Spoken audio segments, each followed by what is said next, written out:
Hello, good afternoon. Good afternoon to. Let me start that again. Welcome to Football Heritage TV. God, what's happening, Henry? What a bad day that was. How are you, Henry? You well? Yeah, I'm good, mate. I'm good. Lots of football news coming out. Obviously, what we're going to talk about now, and then Lionel Messi, Romano's come out, and all that stuff, and then Alonso, all the links with Spurs. So it's been quite a good day so far. Yeah, lots to talk about. Lots to talk about. Let's start with, and welcome to anyone who's in the chat and anybody watching this back. Let's talk about the breaking news that's come out today that Jude. But I may have sensationalized it a little bit, saying that he's signed for Real Madrid, but it looks like he is signing for Real Madrid. Let's look at the facts, Henry.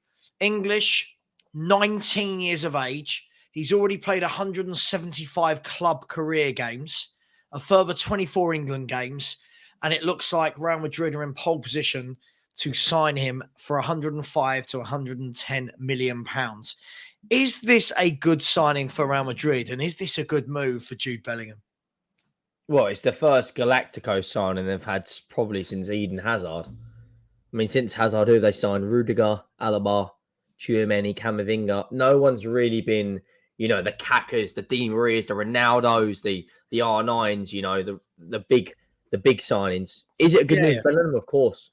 When Real Madrid come calling, biggest club in the world, you don't look back. You join. It doesn't matter who you are. You could be the best player in the world at one point, like Ronaldo was. When they come calling, you join. And I think it's a good move for Bellingham. The only thing that I would guess is a little bit of a headache for the manager now is they have got a lot of central midfielders now. Yeah. So they're going to have Modric, Tchouaméni, Camavinga, Bellingham, Kroos, right? But they've only got one right back. They've only got Carvajal. I'll mark my words. This is what will happen. They'll play a midfield three of Tchouaméni, Camavinga, and Bellingham, and then move Valverde to right back. Well, when you look at it, this is what I was gonna bring up to you, Henry. When you look at this. Kroos, Modric, Casemiro for years was the three. For years and years and years. Casemiro obviously goes on to Man United. Kroos and Modric, who I believe have got one more year or have signed year contract extensions, but are getting to an age. And it means that when they have finished, you are going to have a midfield three of Tchouaméni, Camavinga, and Bellingham. Bellingham is 19. I always get this the wrong way around. Tchouaméni 20 and Camavinga 22, whichever way round it is. One of them is definitely 22. I can't remember which one it is. So 19, 20, 22. Camavinga is already brilliant. Tchouaméni, I think, is really, really good. And Bellingham is a seasoned pro who plays as the first one of the first names on the team sheet for England and for Borussia Dortmund. Camavinga's 20 and Tchouaméni's 23.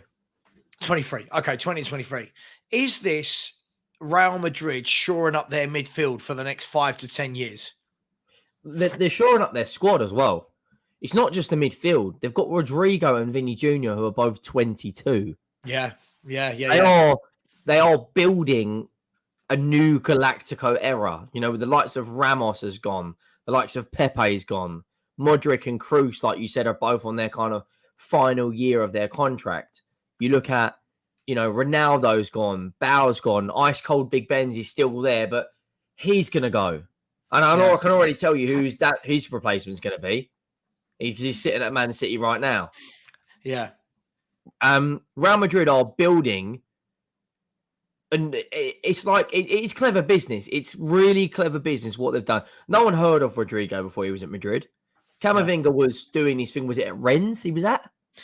I always forget which way round Camavinga and Tchouaméni were. One of them was at Monaco. Yeah, but they weren't at like juggernauts of Europe. They weren't at the big boys. It's all clever business.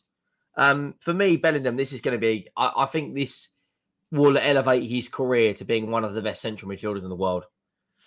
Yeah, I mean, look, it certainly does strengthen them. Let me come at it from another point of view. The Spanish league is probably weaker than it's been for a very long time. If we look at it, Barcelona are well clear at the top, but have done absolutely nothing in Europe. Real Madrid look completely out of sorts in They the lost league. last night as well, didn't they? To Sociedad. Who's that? Madrid, they lost 2-0 to Sociedad. Right. So in the league, they're going completely off the boil, but they're still in the semi-finals of the Champions League. Atletico Madrid are there or thereabouts, as they have been for the last sort of 5, 6, 7 years.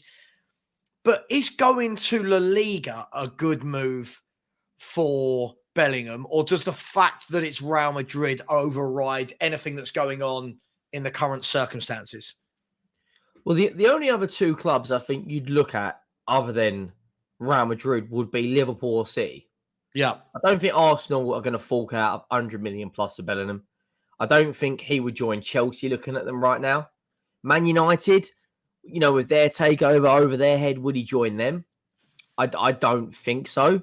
I think a more attractive move for him in terms of trophies, vision would be Manchester City. And they've got such a good connection with Borussia Dortmund, the likes of Gundogan, Akanji, Haaland have all been there. But I just think if Madrid come calling, and the fact they've done it so early, we're still in May. The season's not even finished yet, let alone this transfer window starting. I think it's a good move for him, but I think could he have waited? Are Man City going to put a bid on the table? Can you see Pep going 100 million plus for him? Yeah, I mean, I was just watching Sky Sports News, and they had Rob Dorsett on there, one of the reporters, and he was saying, look, this is by no means done. That yes, Real Madrid that Bellingham and his team have confirmed that they're in talks with Madrid, but apparently they are in talks with other clubs as well. And he said there are many clubs you can rule out that wouldn't be able to, first of all, afford the 105 million, but second of all, that will be able to go toe to toe and compete with Real Madrid. And when you look at it realistically across the leagues, who can compete with Real Madrid other than Man City? If we're really, really honest, like Man United, I think used to be able to, but you wouldn't pick Man United over Real Madrid. What about Bayern Munich? I don't see, he's done his years in Germany. For me, I see that as a sideward step. I don't see that he's progressing by going to Bayern Munich. What do you think? I get your point. You've done it in Bundesliga.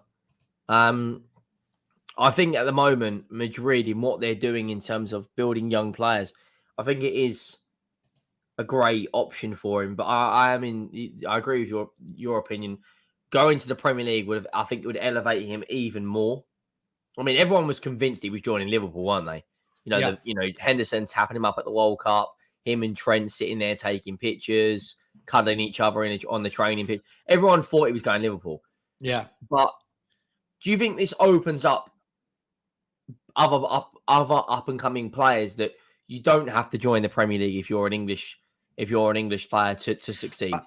I think so. I think all credit to players that do that as well. I don't think enough players throughout the years have actually gone abroad and got a taste of football.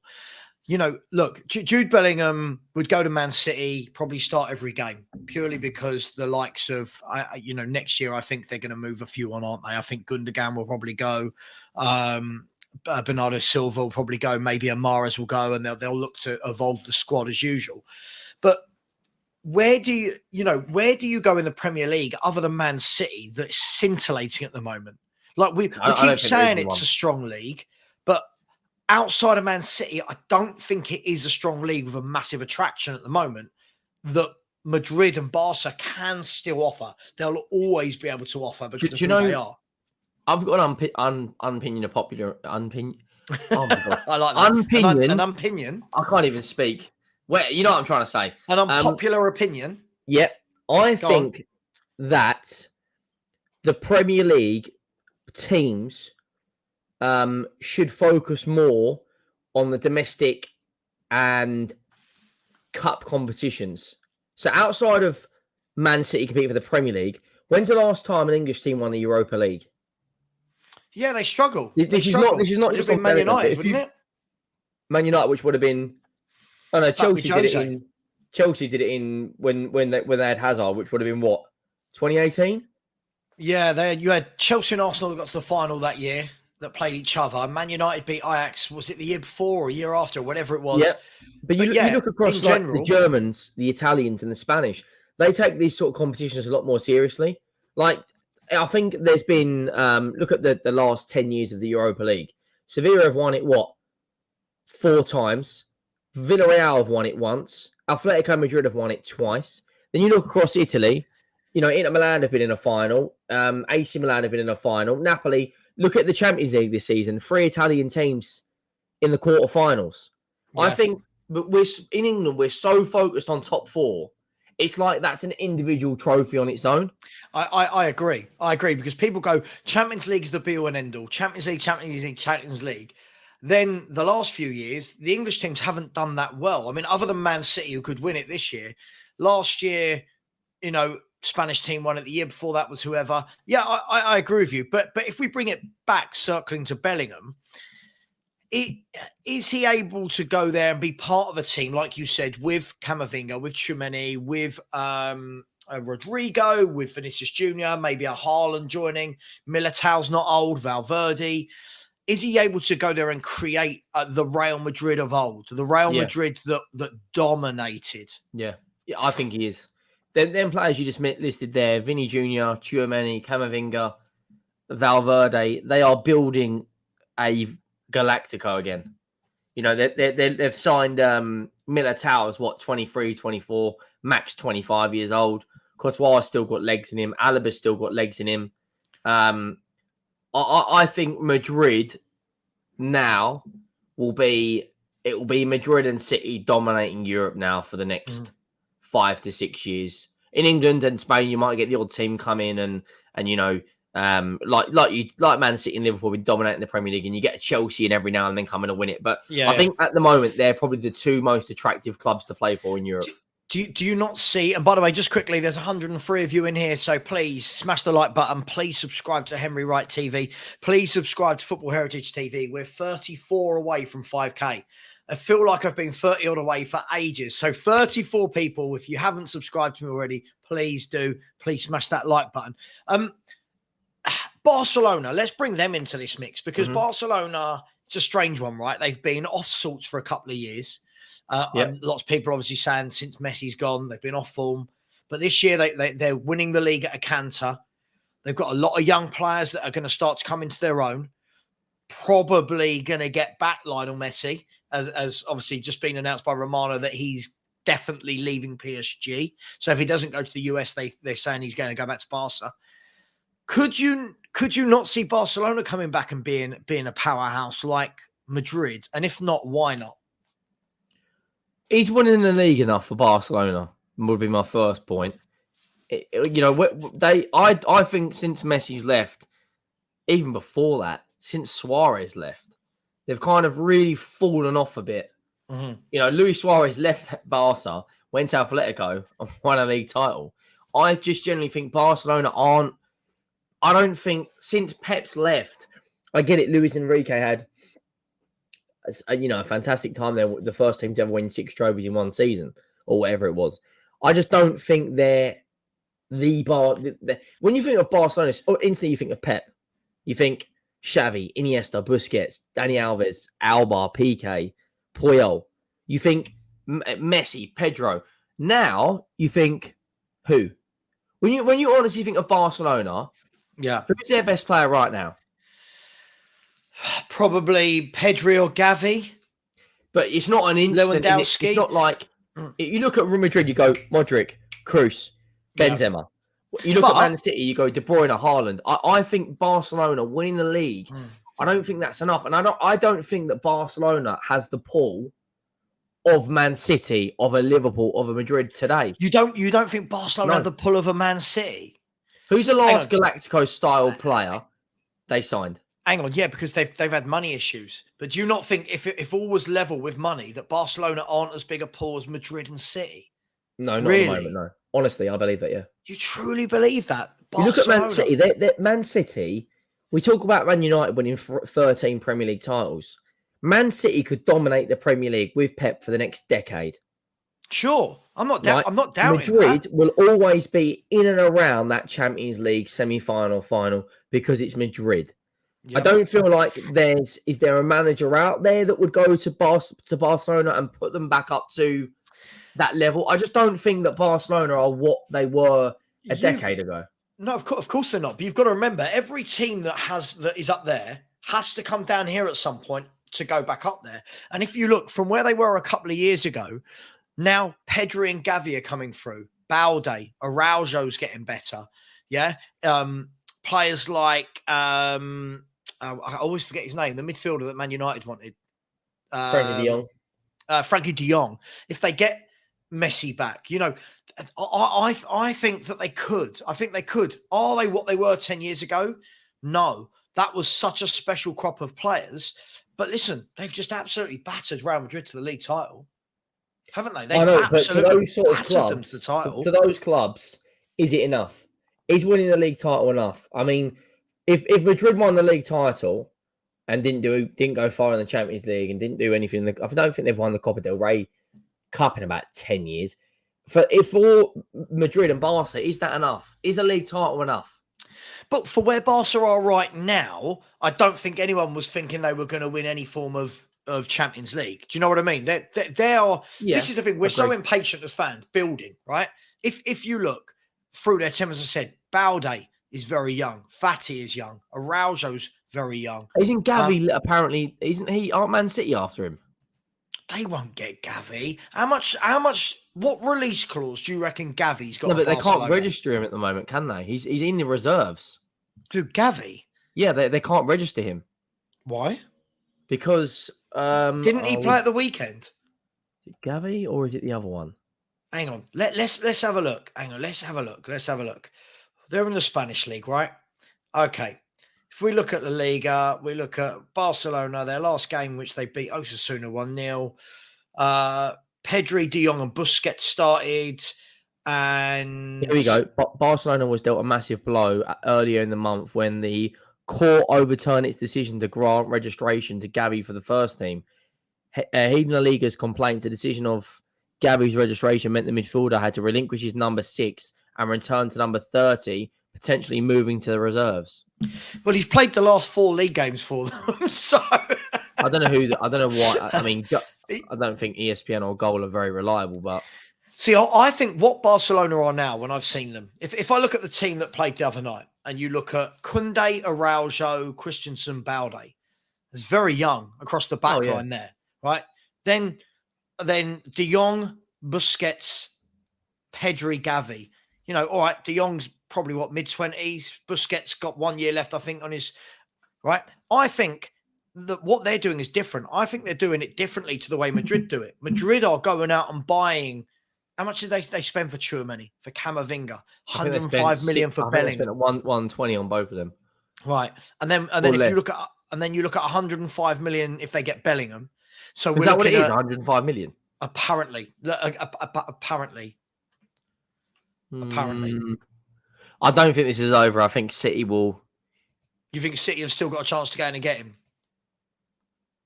If it's 105, yeah. If it's anything north of 125, I don't think they'll be interested. So if I said to you a midfield 3 of Rodri sitting, right, Bellingham and De Bruyne with Grealish, Haaland, and pick whoever you like on the right hand side.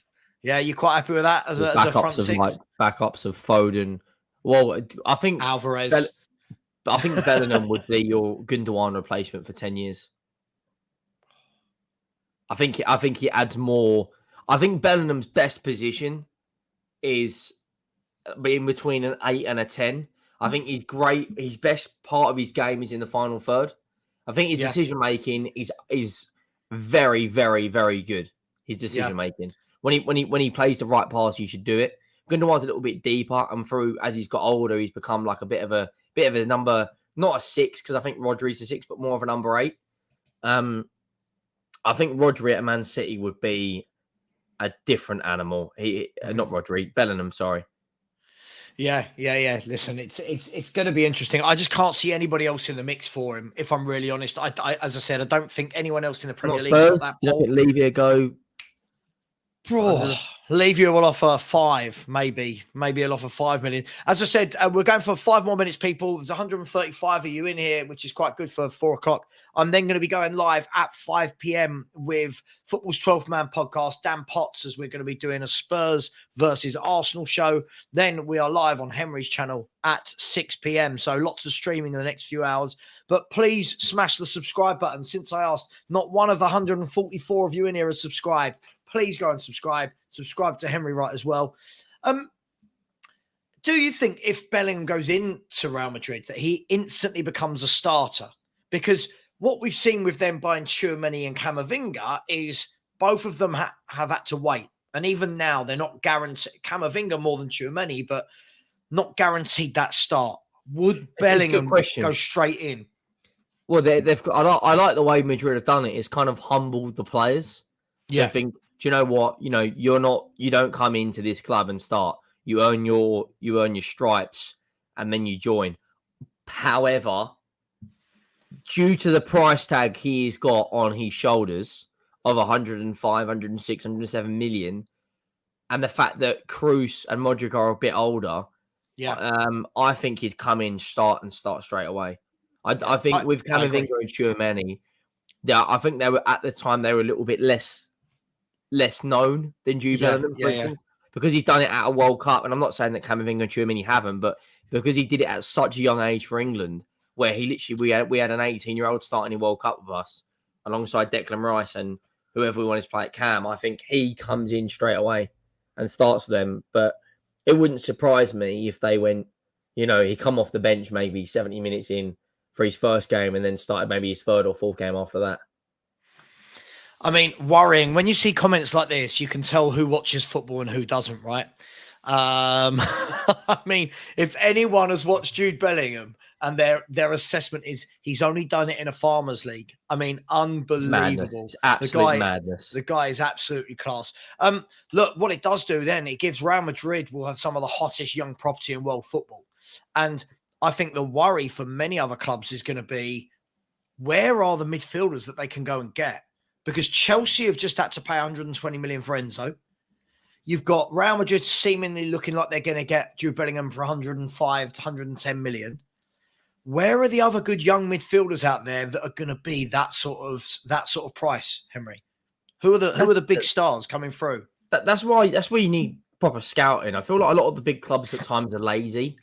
Yeah, teams like Brighton and Brentford and Sevilla and Valencia and Villarreal and other teams in Italy do the graft, and then the big player like Bayern Munich just go, right, he's doing well at Ajax, let's go pick up Gravenberch. Oh, he's just banged in 30 goals to Dortmund, let's go and buy him. I feel in the summer now, years ago it used to know 10 world-class strikers, 10 world-class midfielders, 10 good centre-backs. Now the crop of world-class talent is so much smaller, but then the gap between world-class and good is so much bigger that everyone's fighting for kind of the top end of good.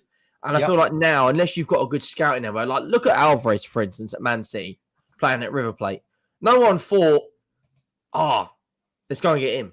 But he's having that good scouting network. I mean, what they're going to do with Tixi Birkenstein there, with the La Masia, when he built La Masia, Man City are going to be just an animal for the next 10 years. But nowadays, it seems to be a lot of the big clubs are quite lazy when it comes to buying players. They just want to go and buy the best players who's performing at other clubs. Like look at Everton had a player the other night. He come off the bench when Coleman went off. Was it Patterson? Oh, who they got from Rangers? Yeah, is it Patterson? Is that it? Yeah, I think it's Patterson. Yeah, I actually thought he did reasonably well. Right, but it's scouting, right? Look at Brighton. Who's the winger they've got? They signed from the J League. Japanese. Matoma. Players like him and McAllister, that's excellent scouting. Yeah. No, you're right. You're right. And no one else really goes in and I mean, Man United are blessed to have a fantastic academy. Always chops out fantastic talent. Same as Chelsea. Liverpool's recruitment's a bit at times strange. Yeah. Same as Arsenal's. But then Man City just don't get it wrong. I think they've probably had 5 players under Pep, which hasn't turned out. But 5 players in 5 years. Spurs managed that in one transfer window, Henry. Yeah. Don't worry about that. 5 players in 5 years is a fantastic return.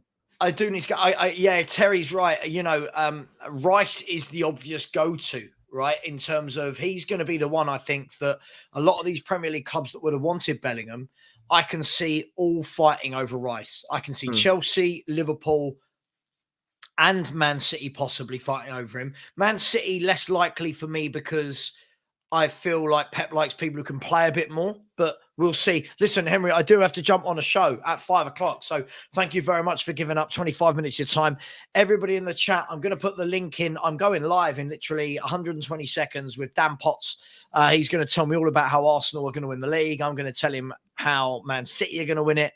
We're going to find out what Arsenal have done since last year to overtake Spurs. We'll just have a big moan about Spurs. And yeah, join us at 5. Henry, we're live at 6 on your channel, right? Yeah, me, you, and Sean from Spurs Talk Show. Just talking about Alonso, what's next for Kane's future. We'll be live from 6 on my channel. So I will see everyone over there.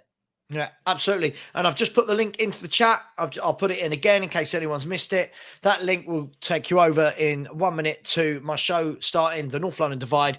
Please please subscribe to Henry Wright TV. Please subscribe to Football Heritage TV. And we will see you on the flip side. And